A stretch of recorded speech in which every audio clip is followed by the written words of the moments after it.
is a film I'm very proud of, and it's a film that was not easy to get made and not easy to make. It's the first film I had ever done outside of kind of the English-speaking world.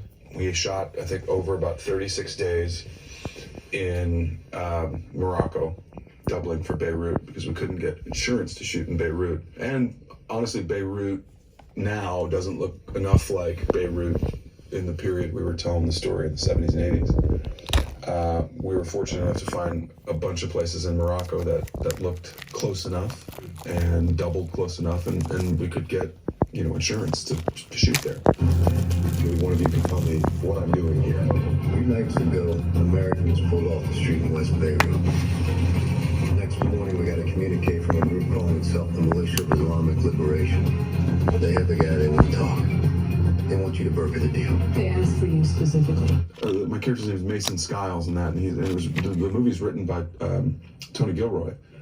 And it's a script he wrote a long time ago, and it just kind of sat on the shelf for a long time for no good reason other than the fact that the kind of politics of it weren't really sexy enough to get made. And then we made it, and it's an old school political thriller with a ticking clock and a whole thing, and to rescue the guy, and in a faraway land, in a foreign land that's vaguely exotic. The kind of movies I grew up on, and 3 Days of the Condor and Parallax View and all of these cool Sidney Lumet or Sidney Pollack, like these great filmmakers that we just don't really make movies like that anymore. But we made this, and I got to work with the phenomenally talented Roz Pike amongst other people, and it was just fun to tell a story that kind of exists in history. It's not a true story, but it's kind of based on true events, and it tells the story of like kind of